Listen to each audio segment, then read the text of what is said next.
Shalom! Você está no podcast Exegese e Exposição. Exegese on demand para você. Aqui é o Davidson Bignon. Eu sou mestre em Ciências da Religião, professor de Exegese Bíblica no seminário, pastor congregacional e também publisher editorial. Eu ajudo pastores e líderes cristãos a fazer estudos bíblicos na igreja sem ter problemas com interpretações erradas. Então, se você está pensando em compreender a sua Bíblia com segurança, não deixe de assistir a mais episódios como este aqui. Muito bem, então assine o canal, acione o sininho, curta, comente e também compartilhe. Você poderá me dar uma força me ajudando a ampliar o alcance com os estudos bíblicos de qualidade na internet.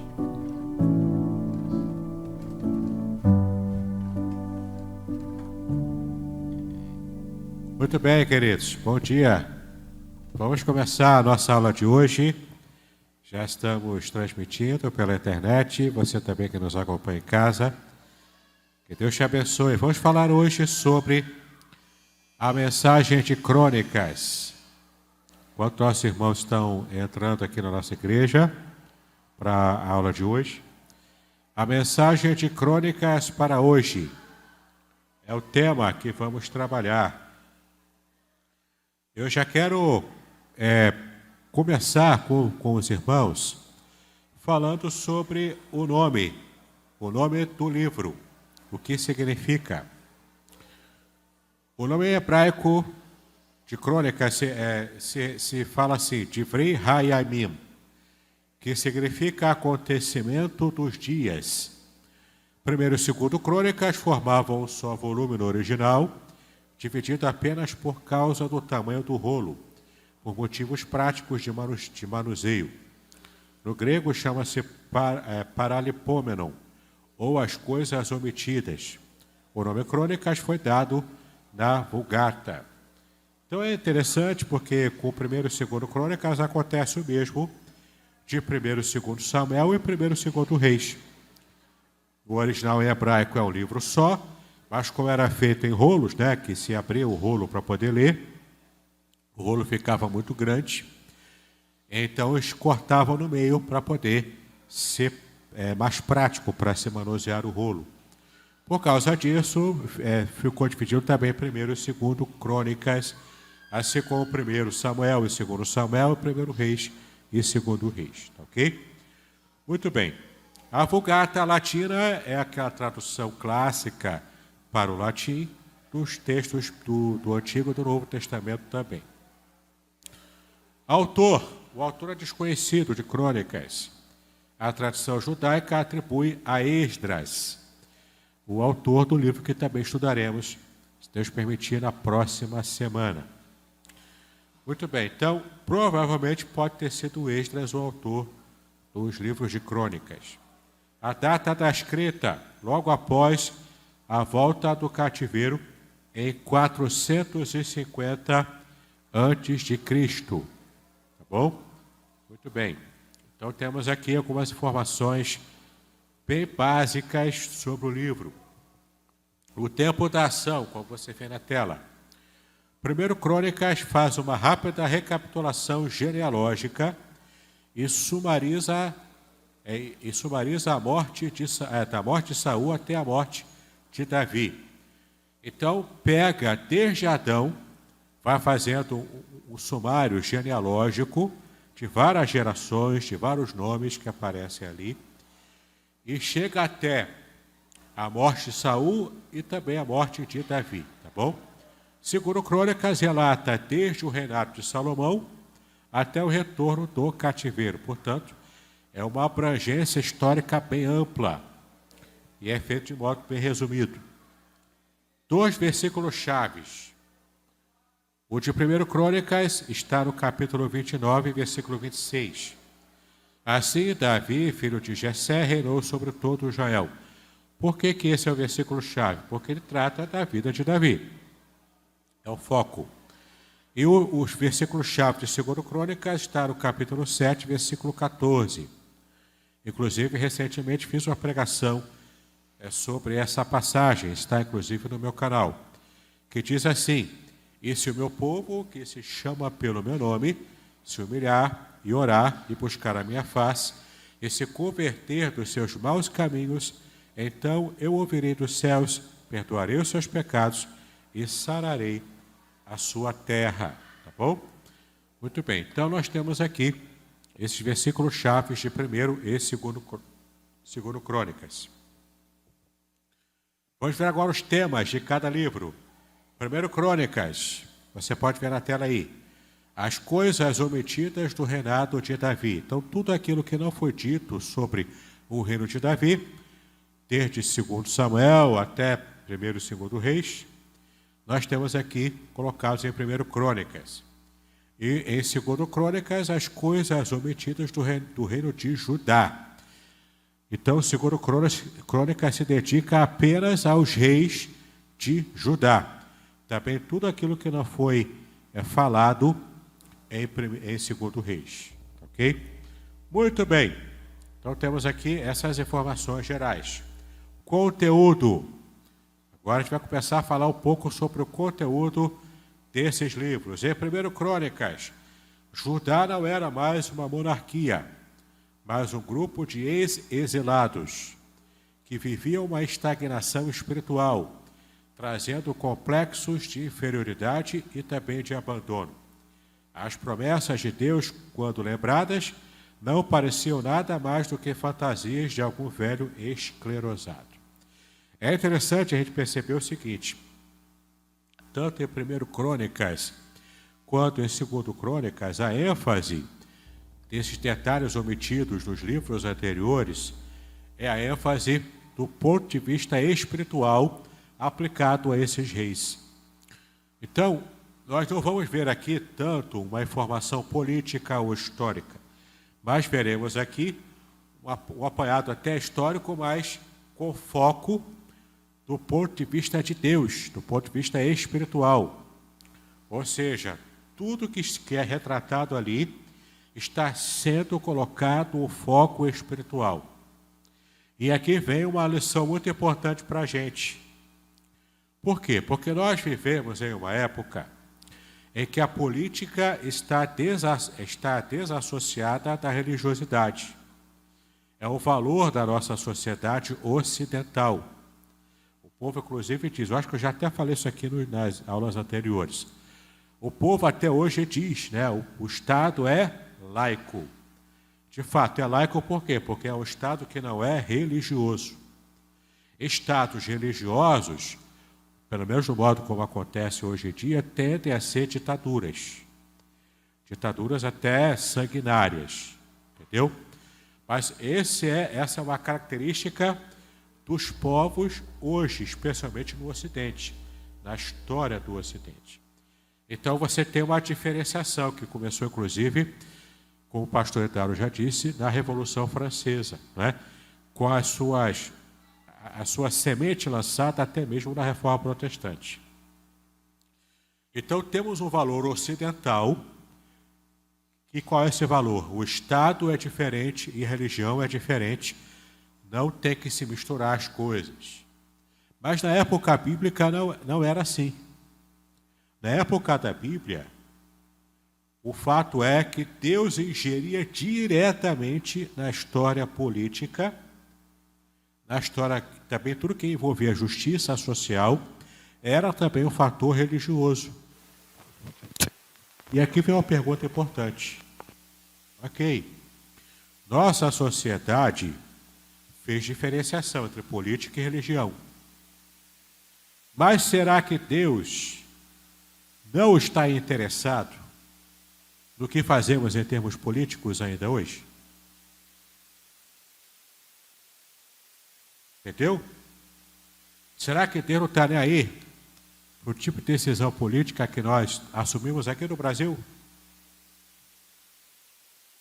Será que Deus está interessado no modo como nós queremos ver e exercer a justiça social? Ou será que Ele também, como a gente, relega isso apenas para o campo da laicidade? Quem é leigo, quem não é religioso, deixa eles resolverem isso. Por mais que a gente queira separar religiosidade e política, porque esse é o nosso valor, da sociedade ocidental, isso não exclui Deus de estar interessado nas decisões que nós tomamos aqui, no modo como governamos. Isso quer dizer que, independente de quem você tiver na sua cabeça, por exemplo, para votar e escolher alguém nas próximas eleições, Deus sim está levando em conta o que você está considerando como importante na hora de apertar o númerozinho lá do seu candidato na urna eletrônica. Então, não pense você que Deus está alheio a isso. Deus não está alheio. Como Deus não estava alheio na época dos juízes, na época dos reis, e como estamos estudando agora em Crônicas. Deus não estava alheio. Deus está de olho. Tudo o que o rei fazia, Deus estava de olho. Por quê? Porque isso ingeria diretamente sobre a nação. Inclusive a Bíblia diz, quando o ímpio se levanta, o povo chora, o povo sofre. Quando o justo se levanta no governo, como rei, o povo se alegra. Faz uma diferença enorme. Entendeu? Então, ainda hoje, é importante você levar a sério o modo como você vai entender, inclusive, não somente nesse sentido que estou falando aqui de política, mas também de políticas públicas. Enfim, nós temos que nos envolver, sim. Temos que ter uma conscientização política. Isso não quer dizer que o cristão tenha um salvo-conduto para participar de partidos políticos ou se envolver de modo assim muito aguerrido, não é? Quase que adorando um político, humano. Não é isso que eu estou me referindo. Mas me refiro a ter uma consciência crítica e uma consciência política, tudo pautado nos princípios da palavra de Deus. Se foge dos princípios, a gente vai também dar contas a Deus no tipo de escolha errada que fazemos do ponto de vista político também no Brasil. Entendeu? Então isso é algo bastante sério e Deus leva isso também bastante a sério. Bom, em 1 Crônicas, então, Judá não era mais uma monarquia, mas um grupo de ex-exilados, ou seja, perderam essa condição de serem um Reino Unido. Mas era um grupo dividido de ex-exilados que acabaram de vir do cativeiro, que viveram uma estagnação espiritual, ou seja, não estavam espiritualmente, de fato, agradando a Deus, trazendo complexos de inferioridade e também de abandono. As promessas de Deus, quando lembradas, não pareciam nada mais do que fantasias de algum velho esclerosado, porque, de fato, a Bíblia falava das promessas, mas o povo não estava vivendo essas promessas. Por quê? Por causa das constantes desobediências a Deus. Então, era uma coisa distante, não era algo concreto, real que estavam vivendo. Por isso que tinha essa dissonância cognitiva, não é? Com aquilo que Deus havia prometido, e o povo celebrava, mas não conseguiam ver isso de modo concreto nas suas próprias vidas, tá bom? Muito bem. Por causa disso, essas pessoas da nação precisavam de uma sacudida para que fosse retirada a poeira da memória. Esdras, então, compilou estes livros tentando fazer isto, mostrar-lhes que Deus, o Deus deles, era e é ainda o Senhor soberano da história e está interessado na nação.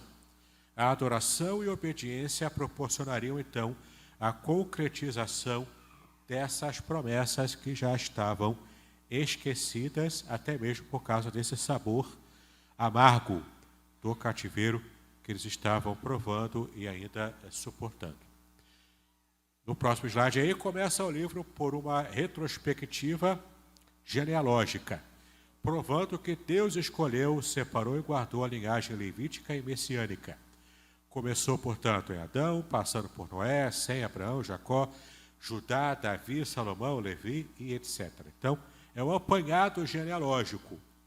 Para a nossa cultura é chato ler a Bíblia, a genealogia. Se você tentou ler primeiro e segundo Crônicas essa semana, muito provavelmente você fez como eu fiz. Pulei as genealogias. Por quê? Para a nossa cultura, não faz sentido ficar lendo uma carreira de um monte de nome que a gente nunca ouviu na vida. Não faz sentido. Mas para a cultura judaica antiga faz todo sentido. Por quê?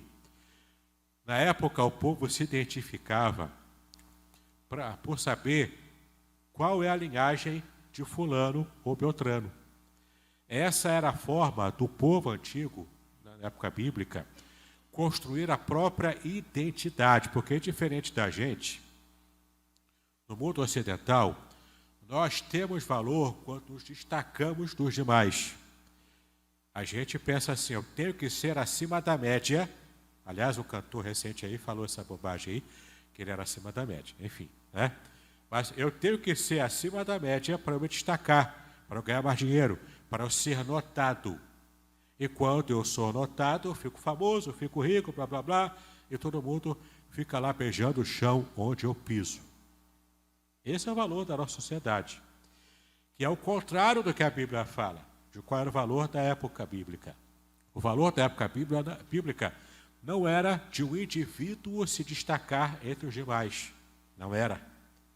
O valor bíblico, da época bíblica, era de você viver numa sociedade igualitária, com todo mundo vivendo, cada qual separado pelo seu clã, pela sua família, e, portanto, está plenamente inserido nesse clã.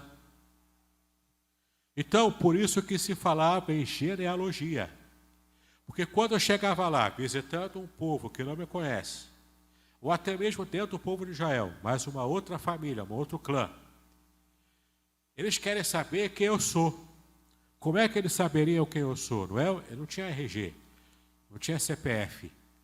Como é que eu mostrava quem eu era? Olha, eu sou filho de Beltrano, que é filho de Ciclano. Então eu sou neto de Beltrano. Entendeu? Quanto mais atrás eu vou indo, mais o povo vai percebendo. Olha, lá o antepassado dele ajudou o meu antepassado, meu tataravô, numa situação de fome. Então eu posso confiar nesse cara que eu estou conhecendo agora. Porque o clã dele, a família dele, já abençoou a minha família lá no passado.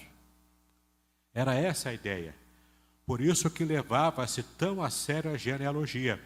Inclusive, quando Cristo também veio ao mundo, foi apresentado ao mundo, Mateus gasta um tempão descrevendo a genealogia de Cristo. Porque para a cultura judaica isso é importantíssimo. Saber quem eram os ancestrais da pessoa que está aqui na conversa agora. Entendeu? Então, eu sei que para a gente é meio chato ler genealogia. Porque é só uma lista de nomes. Para a gente não tem muito sentido. Mas para a cultura judaica tinha todo o sentido e fazia toda a diferença. Era tão importante quanto se eu me perder na rua, eu saber qual é o meu endereço para alguém me levar e me deixar na minha casa. Se me der uma amnésia e me perder na rua, se eu pelo menos souber o meu endereço, eu tiver um papelzinho lá com o meu endereço, alguém consegue me levar para a minha família de volta. É tão importante quanto isso. Entendeu? Por isso, tanta genealogia na Bíblia. Agora você sabe. Não torça o nariz. Dá para dar uma pulada, claro, mas não torça o nariz quando passar por uma genealogia. Ok? O motivo é esse. Bom, ao começar a história, então, Esdras, o provável autor de Crônicas, ao começar a história falou rapidamente sobre Saul, em 1 Crônicas 10 a 29. Encontra-se o relato dos mesmos fatos escritos em 2 Samuel, com foco no rei Davi, especialmente em sua vida espiritual. Aliás, falar de espiritualidade é o foco principal dos 2 livros de Crônicas, né? Bom, 2 Crônicas relata a história dos reis contida em 1 e 2 Reis, concentrando-se apenas no reino de Judá, ou seja, o reino de Israel, o reino do norte, esquece porque ele já não conta mais. Conta o reino de Judá, o reino do sul, tá bom? Mas mesmo tratando apenas do reino de Judá, o livro concentra-se nas obras de restauração espiritual, com ricos detalhes que não aparecem em 2 Reis. Então vai detalhando essa restauração espiritual do reino de Judá. Ok?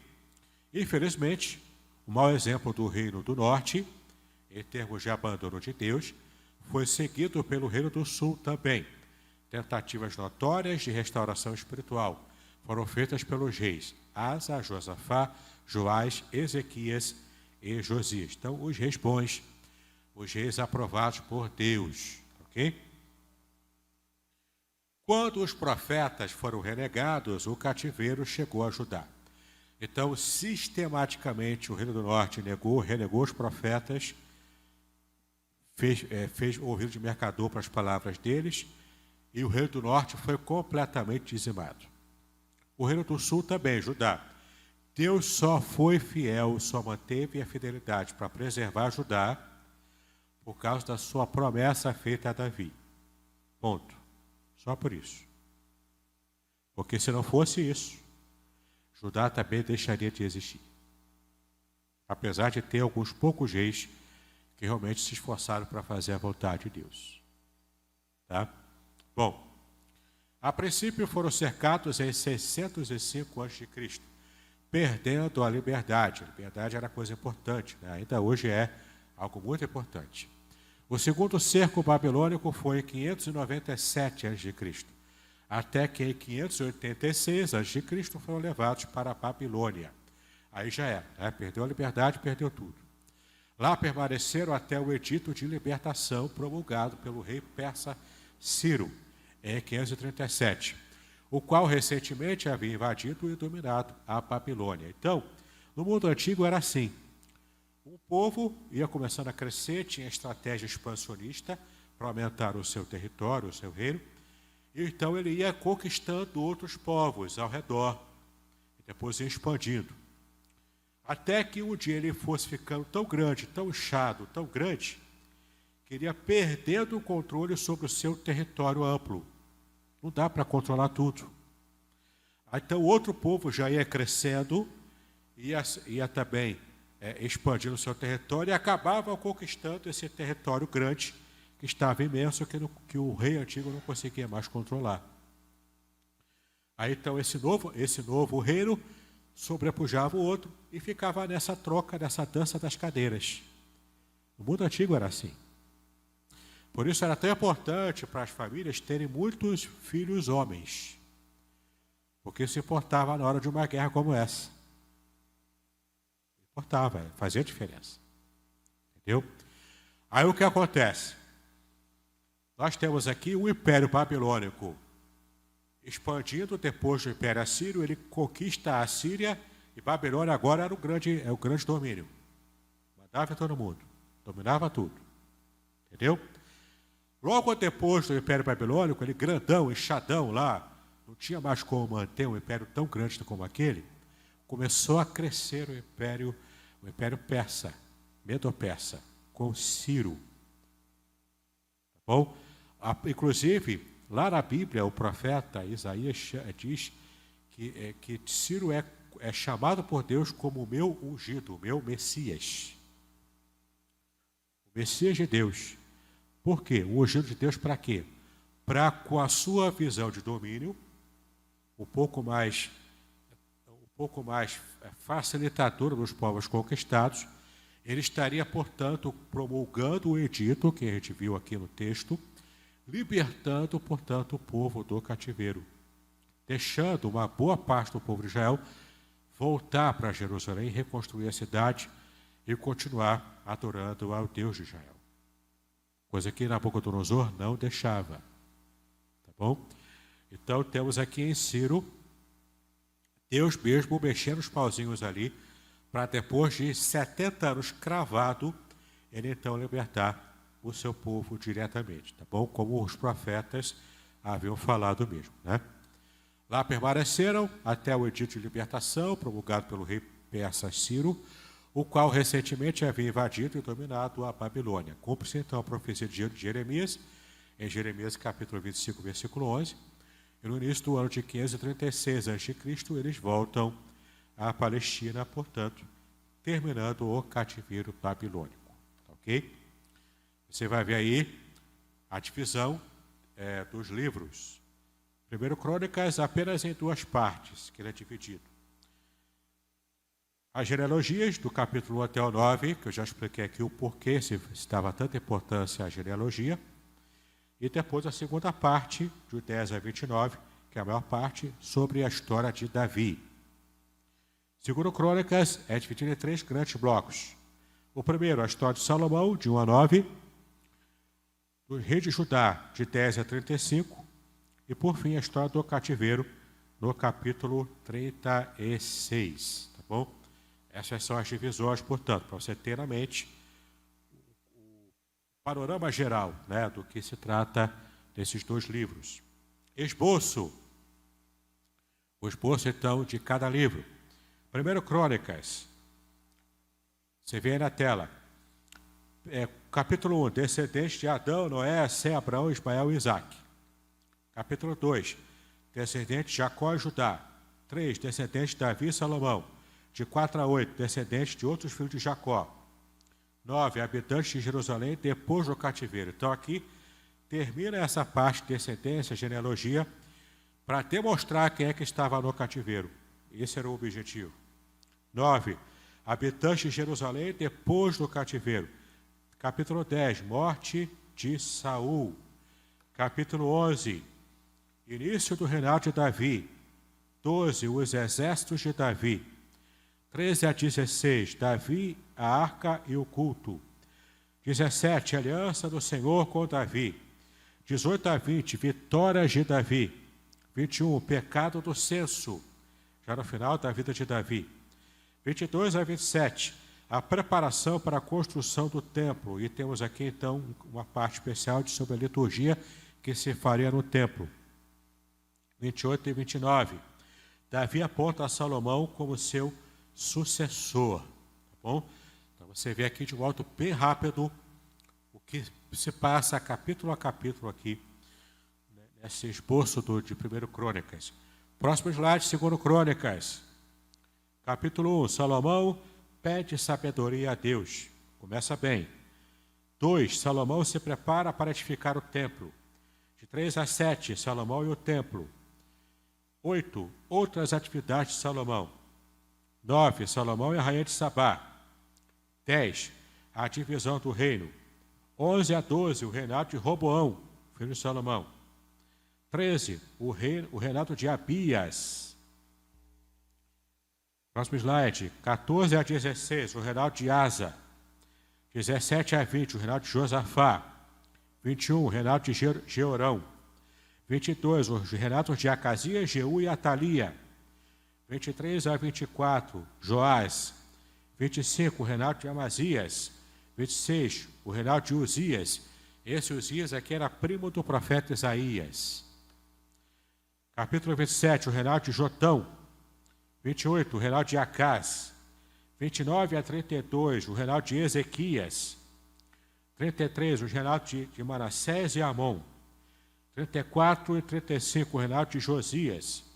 36, fecha então, segundo Crônicas, com os últimos reis de Judá e também o cativeiro. Tá bom? Muito bem, então vimos aqui toda a visão panorâmica de 1º e 2º Crônicas e vimos, terminando então com o esboço geral de 1º e do 2º, tá bom? Agora vamos para a parte da análise. Vamos falar aqui algumas partes importantes, vamos trazer algumas orientações práticas para a nossa vida e aqui vem então a parte que vai nos ensinar, de verdade, né? Então, o primeiro tópico aí em destaque dessa parte da análise. O conteúdo histórico de 1º Crônicas é semelhante ao de 1º e 2º Samuel. O de 2º Crônicas é semelhante ao de 1º e 2º Reis. No entanto, os objetivos e ênfases são distintos. Como eu já disse, Samuel e Reis têm a ênfase na parte política da história. E Crônicas, tanto o 1º quanto o 2º, a ênfase é na espiritualidade desses reis e desses reinados. Podcast Exegese e Exposição. Exegese on demand para você.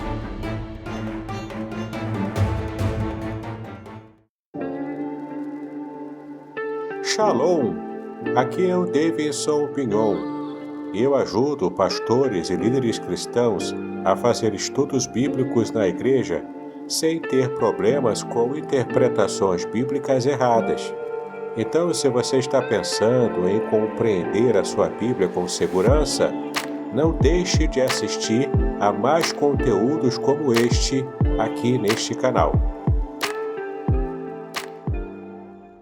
Jeremias escreveu os livros de Reis no início do cativeiro babilônico, ainda um tanto perplexo com tudo o que estava acontecendo. Esdras está voltando com o povo judeu e tinha, portanto, o objetivo de reanimá-los a reconstruírem a nação. A gente vai estudar ainda o livro de Esdras, não é? Também de Neemias. Mas os irmãos já tiveram vislumbre sobre Neemias, pelo menos com a pregação que o nosso irmão fez hoje pela manhã, né, no culto que terminamos ainda há pouco. Muito bem, segunda ênfase aqui na sua tela. É Esdras quem organiza o cânon hebraico, tendo já em mãos as últimas profecias de Ageu, Zacarias e Malaquias. Então, como a Bíblia é organizada, a Bíblia hebraica é organizada, formando, portanto, o cânon do Antigo Testamento, é Esdras que faz esse papel. Tá? Ele que assina essa compilação dos livros inspirados por Deus. Zacarias ele reúne, portanto, aqui as profecias de Ageu, Zacarias e Malaquias. Estes, portanto, arruma o cânon, posicionando este livro de 1 Crônicas no final, como uma síntese de toda a história sagrada. E, de fato, ainda assim, é nessa ordem que se encontra esse livro na Bíblia hebraica até o dia de hoje. Tá? Muito bem.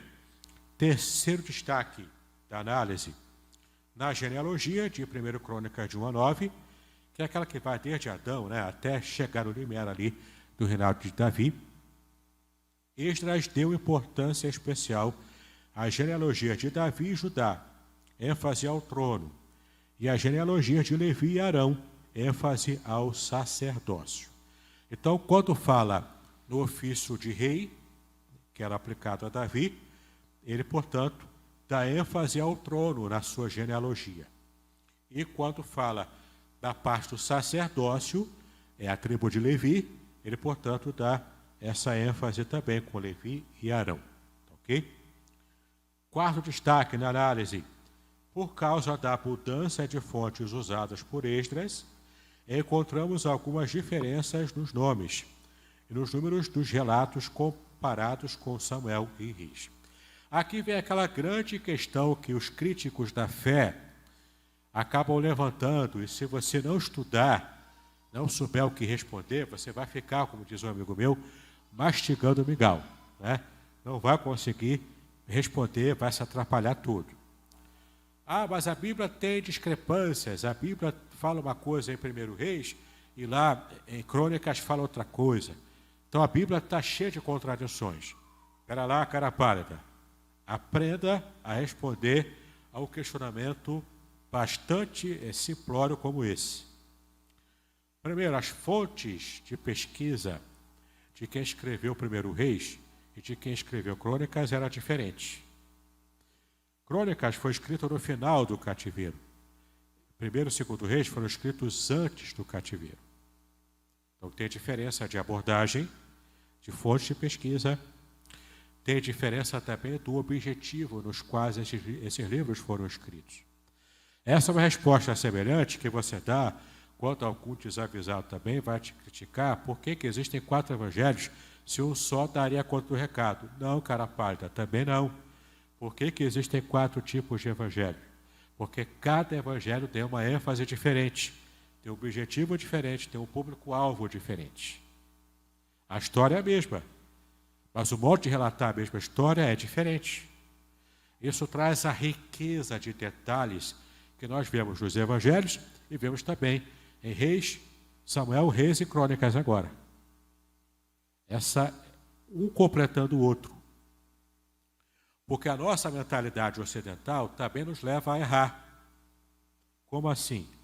Ora, se tem um negócio diferente aqui do que eu tinha lido antes, então está em confronto, está em contradição. Logo, a Bíblia perde valor. Não perde. Porque na mentalidade judaica, o que a gente entende como contradição, eles entendem como complementação. Entendeu? É como você que é casada, a mulherada aí, né? Com o seu cônjuge. O seu cônjuge é exatamente igual a você? Você sabe que não é. Se Márcia fosse exatamente igual a mim, eu não estaria casado com ela, porque ela seria muito chata. Entendeu? Se eu fosse exatamente como Márcia é, ela não teria casado comigo. Ela não ia gostar de casar comigo. Os opostos se atraem. Entendeu? Por quê? Porque o casal, quanto é diferente, de fato é diferente um com o outro, um complementa o outro.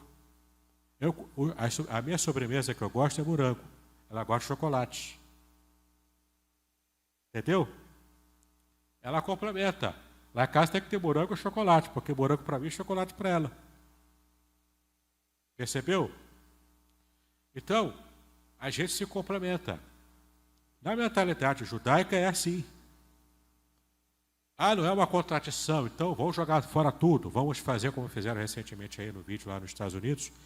Pegaram uma Bíblia americana lá e começaram a chutar e depois jogaram no vaso sanitário. Vou jogar fora por quê? Porque isso aqui é coisa arcaica, é coisa velha, não tem valor nenhum. Não. Se existem pequenas contradições e detalhes que não dizem nada com respeito à nossa fé, que não interferem em nada com respeito às doutrinas fundamentais da Bíblia e à nossa fé em Deus e na fé cristã, são detalhes que apenas demonstram que todos os livros da Bíblia foram escritos por homens, sim, mas inspirados por Deus. Mas mesmo assim, essa inspiração divina não anulou a personalidade de cada ser humano. Eu acredito que vocês entendam que Deus fala através da minha boca quando eu prego, através da boca de Claudinho quando ele prega, através da boca do pastor Idauro quando prega. É o mesmo Deus falando, com cada pregador diferente, com o Aurinho também, que prega também. É o mesmo Deus falando, usando servos diferentes, com personalidades diferentes, timbre de voz diferente. Claudinho, quando fala, tem que ligar o megafone, né? Porque ele fala baixinho. Já o pastor Idauro já projeta a voz, não precisa ligar o megafone, né? Ele consegue projetar a voz. Cada um tem um jeito, tem uma ênfase.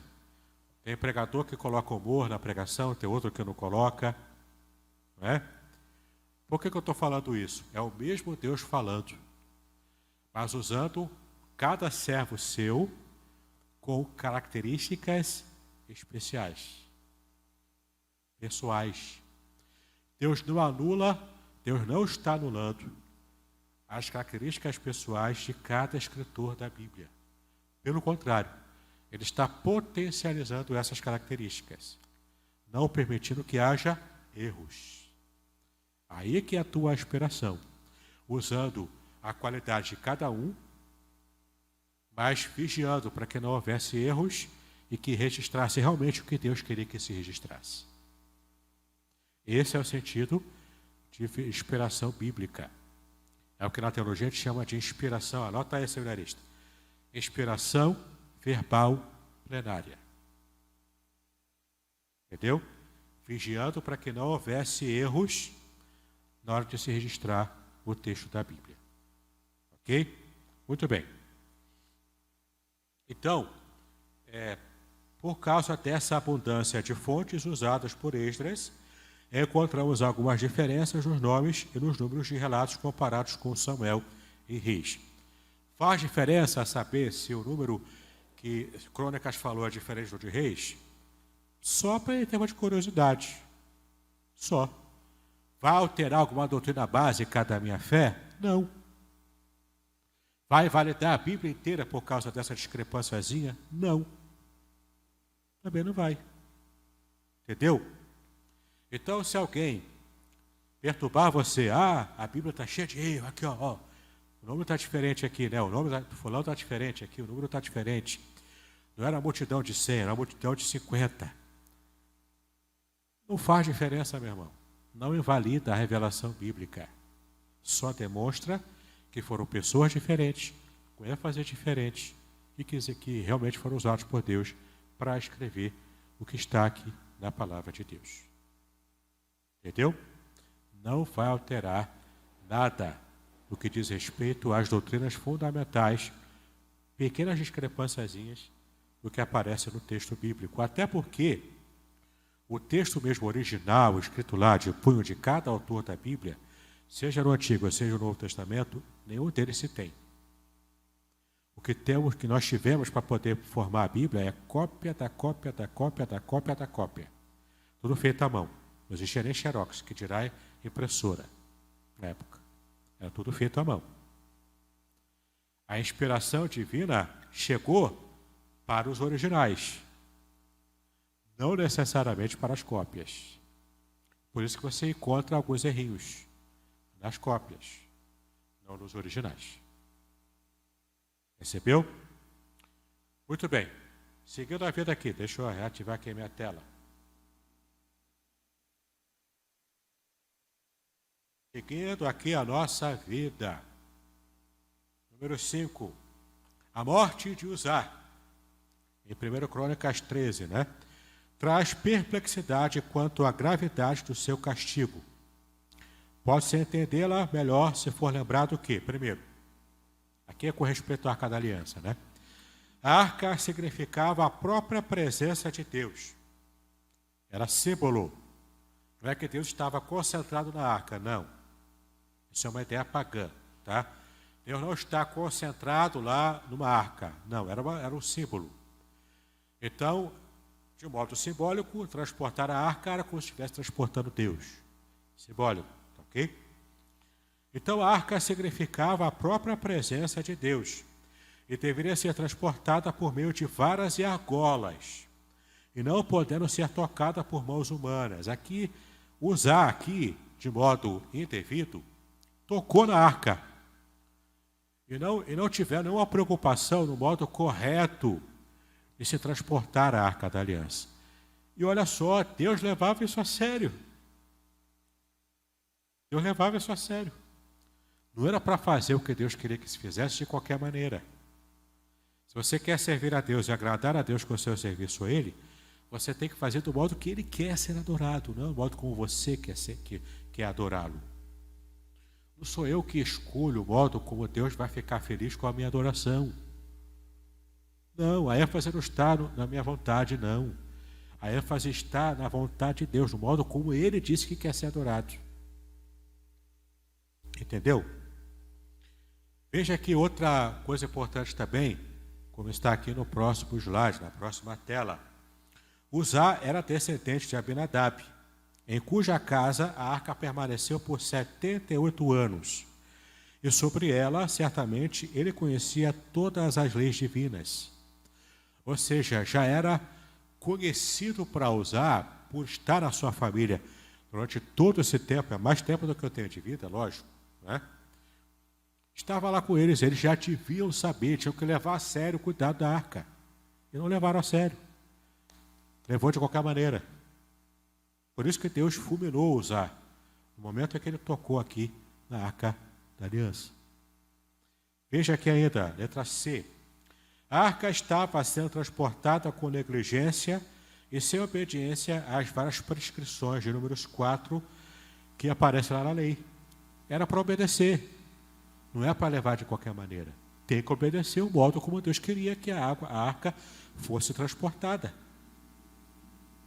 Entendeu? Por isso que está tão errado aquele livro do Indiana Jones, aquele filme antigo de Indiana Jones. Transportando a arca de qualquer maneira. Na arca, né, a arca perdida lá. Meu chapa, se fosse verdade aquilo, todo mundo já tinha sido fulminado na mesma hora. Entendeu? Está tudo errado aquilo lá. Mas enfim. O castigo sobre Uzá, letra D, né? O castigo sobre Uzá Foi uma demonstração pública do zelo de Deus por suas leis e também por sua santidade. Qual a lição para a gente? Precisamos aprender ou reaprender a respeitar as coisas de Deus.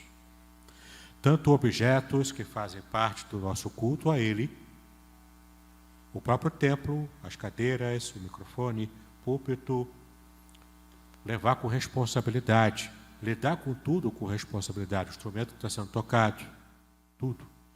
O data show, a internet que se paga e se usa aqui, entendeu? Porque tudo é separado por louvor às coisas de Deus.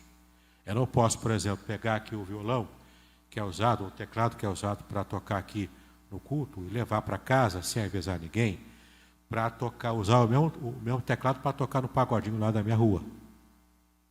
Eu não posso pegar o violão daqui e levar para cantar chorinho lá, o chorinho é coisa antiga, né? Para tocar lá um pagode lá, um sambinha lá qualquer, ou pior, o funk, né? Se bem que funk não se usa violão, mas nem precisa de violão, né? Mas para tocar qualquer música secular, numa rodinha lá qualquer, de zombaria, de bebida, de coisa errada. Não, Deus vai levar a sério. E se eu não levar a sério, consequências podem acontecer. Mesmo esse templo aqui, mesmo o púlpito. Mesmo o púlpito é um lugar consagrado, no sentido de ser separado.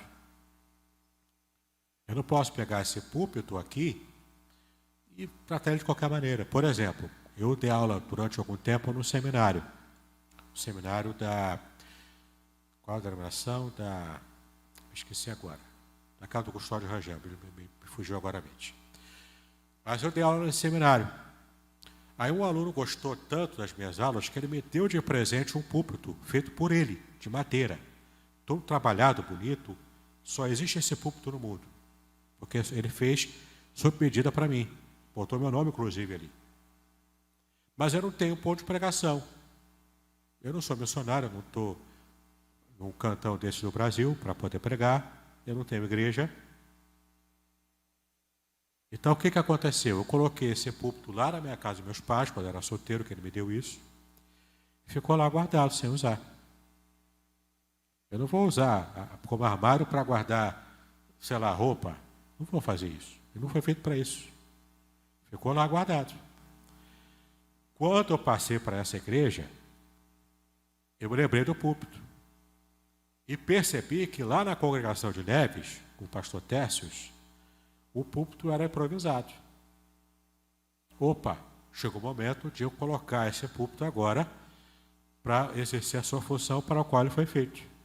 Conversei com o Tércios, ele foi lá na casa dos meus pais na época, pegou o púlpito, ele está até hoje sendo usado lá, na congregação de Neves. Está até hoje lá. Entendeu? Temos que ter respeito pelas coisas de Deus. Saber respeitar tudo que faz parte da casa de Deus. Ah, isso aí é idolatria com as coisas materiais? Não. É respeito pelas coisas de Deus. Coisa que Uzá não teve. Ele, mais do que ninguém, tinha que ter. Porque ele sabia da santidade que ele estava carregando ali. Não é? Então, por isso que eu não posso colocar meu pé na parede, eu não posso sentar de qualquer maneira aqui no banco. Eu tenho que saber me portar na casa de Deus. Amém? Então, glória aí. Amém aí, glória aí. Né? Entendeu? Tem que se ligar. Bom, vamos aqui, ó. Número 6 agora. Sexta análise, né? Sexto destaque da análise. Reis e Crônicas, quando comparados, tem essas características aqui, ó. Reis no início do cativeiro versus Crônicas pouco depois da volta do cativeiro. Então, são tempos diferentes, portanto, ênfases e posturas diferentes também de cada um deles. Reis foi compilado por Jeremias, enquanto Crônicas foi compilado por Esdras. Autores diferentes também. Reis possui visão terrena, enquanto Crônicas possui visão celestial. ênfases diferentes. Reis tratam de Israel e Judá. Crônicas falam apenas de Judá. Próximo aí. Reis são livros políticos, enquanto crônicas são livros eclesiásticos. Crônicas é mais estatístico do que biográfico. Por isso que tem tanta genealogia, porque ele tenta levantar lá essas estatísticas, né? Ele é mais preciso quanto a isso. Crônicas encoraja mais o povo do que castiga esse povo. Claro, por que o encorajamento? Porque o cativeiro já passou. Tem que levantar o ânimo, né? Tem que aumentar aqui a confiança e a fé do povo. Crônicas não enfatiza a idolatria, mas sim a indiferença espiritual. Por que ele parou de enfatizar a idolatria? Porque a idolatria acabou. O cativeiro babilônico sobre o remanescente fiel exterminou com a praga da idolatria em Israel. Experimenta ir lá para Israel hoje, na praça pública, e gritar lá, dizer que Baal é Deus.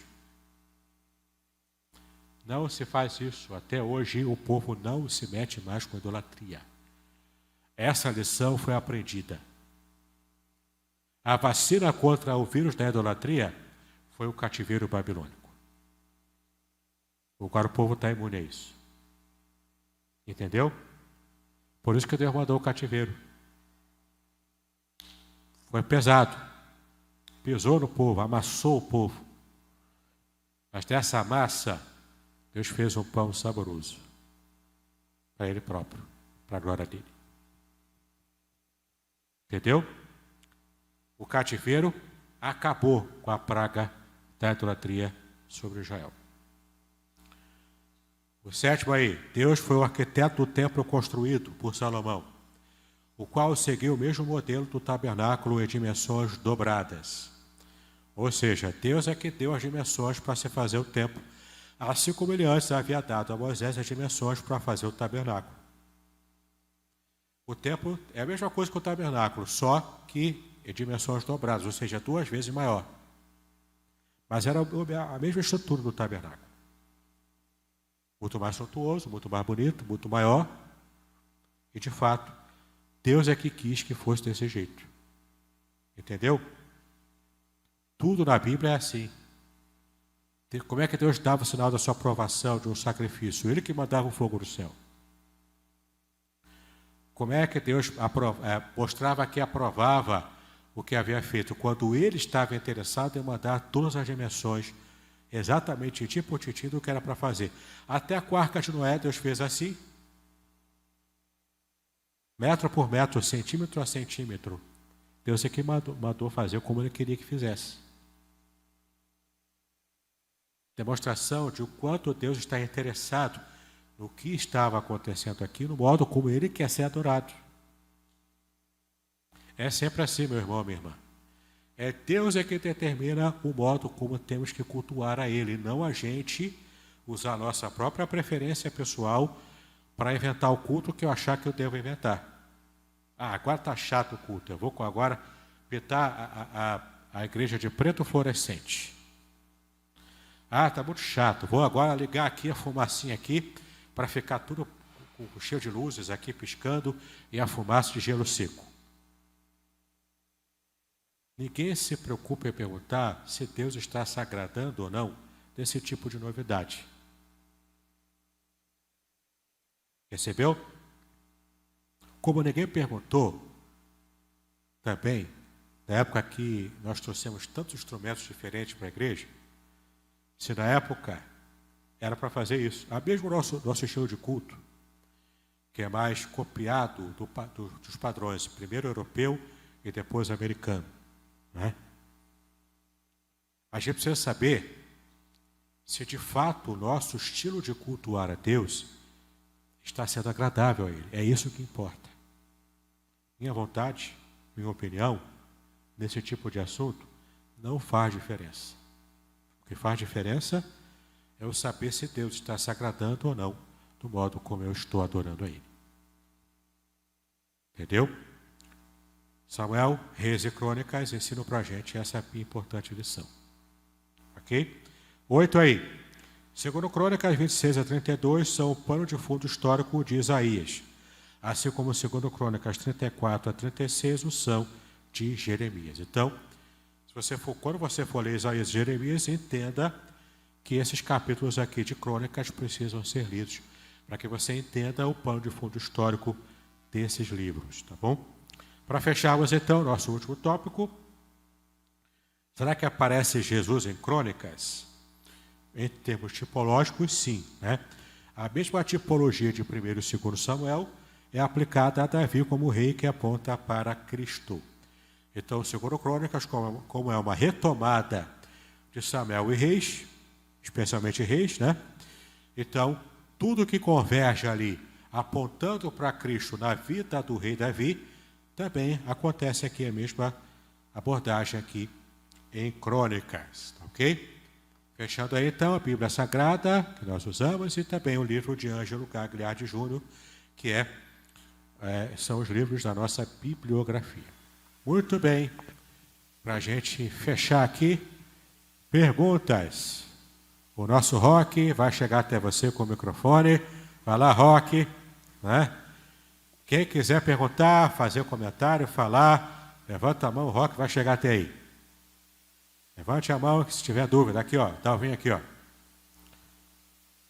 Você vai separando sua pergunta aí. Se eu souber responder, eu respondo. Se eu não souber, eu saio mais careca do que eu já estou. Diga aí. Eu quero comentar, primeiro, né, que a boa intenção, né, não justifica, porque quando ele foi segurar a arca, né, ele tinha uma boa intenção. Perfeito. Né? Mas, ou seja, para Deus a boa intenção apenas não é suficiente, né? Como dizem o ditado aí, o provérbio, de boas intenções o inferno está cheio. Então, às vezes, hoje em dia está muito isso. Ah, não, mas o que importa é o coração. Então, a gente vê que não é o que importa, não é o coração, né? Deus não se agradou, era uma atitude boa, ele tem a intenção de proteger a arca, de não deixar a arca cair. E foi fulminado. E a minha pergunta é por que Salomão foi escolhido rei? Porque se o rei era sempre com o primogênito, né, o mais velho. E não era o caso de Salomão. Exato. Ali foi o próprio Deus que determinou, né, que fosse Salomão. Mas uma excelente colocação sua. Por quê? Porque as intenções nossas, por melhores que sejam, precisam se enquadrar no jeito correto de se adorar a Deus. Isso se aplica até no dia a dia da nossa vida. Ah, mas eu estou com boas intenções. Ok, mas se eu atropelar o modo correto, por exemplo, que é trabalhar, ganhar meu dinheiro, pagar minha conta, depois continuar trabalhando para pagar de novo conta, se eu furar com isso, trabalhar errado, fugir do protocolo do que eu preciso fazer corretamente, isso vai me trazer problemas. Como, de fato, a boa intenção de usar não foi suficiente para agradar a Deus. Entendeu? Então, eu tenho que agradar a Deus com boa intenção, sim. Mas, além da boa intenção, eu tenho que conhecer o que eu tenho que fazer para poder fazer direito e, portanto, agradar a Deus. De modo prático.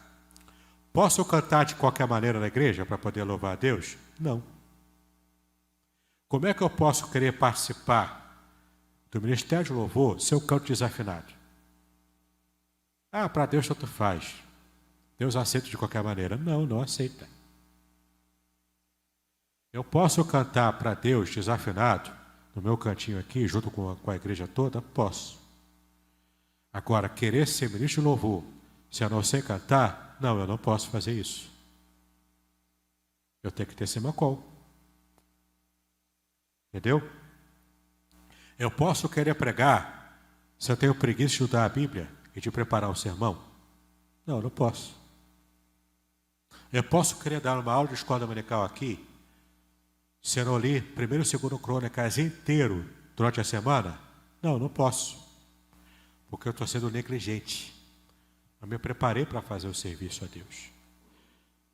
A gente tem que entender que não estamos fazendo uma coisa para um clube.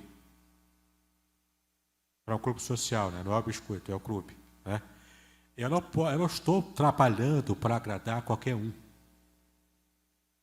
O meu serviço, a minha adoração é para agradar a Deus, que é perfeito, Criador de todo o universo, e Ele quer ser adorado com perfeição. Eu não posso fazer de qualquer maneira. Eu tenho que me preparar para isso, tenho que estudar, tenho que treinar, tenho que ensaiar. Eu tenho que me preparar para fazer direito. Entendeu? Para todas as áreas da nossa vida tem que ser assim. Ok? Então foi excelente a colocação da Dalvinha, porque me ajudou a lembrar desse detalhe. Boas intenções apenas não é suficiente. Tem que ter boas intenções, sim. E também, atrelado a isso, tem que juntar o modo certo de trabalhar. Fazer o certo, do modo certo, pelos motivos certos. Ok? Mais alguma pergunta, colocação? Não? Tranquilo? Ok? Beleza, então, vamos orar e terminar a nossa aula de hoje. Acabamos 20 minutos antes. Graças a Deus, né? Então, amém aí, né? Muito bem. Pai, nós te louvamos pelo privilégio que tivemos de estudar a Tua Palavra nessa manhã. Agradecemos a Ti pela bênção de podermos entender a Tua verdade, a Tua Palavra, e de conseguirmos, ó Pai, colocar em prática tudo aquilo que aprendemos hoje. Que possamos levar a sério a Tua Palavra, que possamos levar a sério, ó Pai, o modo como queremos servir e adorar a Ti. Então, cuida de nós. Livra-nos, ó Pai, de estarmos levando de qualquer maneira a nossa vida espiritual, o nosso culto ao Senhor, os nossos louvores que apresentamos a Ti. Trabalha com o Teu Espírito Santo na nossa consciência, na nossa mente, no nosso coração, na nossa vida, para que estejamos sendo tanto sinceros diante do louvor do Senhor, quanto também que possamos ser, ó Pai, completamente responsáveis em fazer a Tua obra do modo que de fato agrade ao Teu coração. Nos ajuda nesse propósito, nos ajude neste ministério. É como nós te pedimos agora e para sempre, em nome de Jesus. Amém e amém.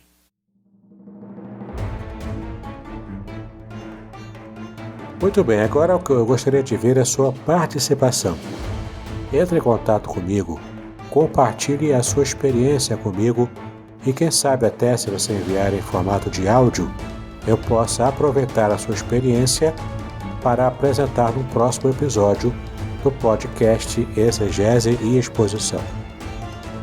Eu sou Davidson Pignon e eu ajudo pastores e líderes cristãos a fazer estudos bíblicos da igreja, sem terem problemas com interpretações erradas. Se você então está pensando em compreender a sua Bíblia com segurança, não deixe de assistir a mais episódios como este aqui. Então, assine o canal, acione o sininho, curta, comente e também compartilhe. Ajude-me a ampliar o alcance com estudos bíblicos de qualidade na internet. Que Deus abençoe os seus estudos, paz e bênção sobre a sua vida.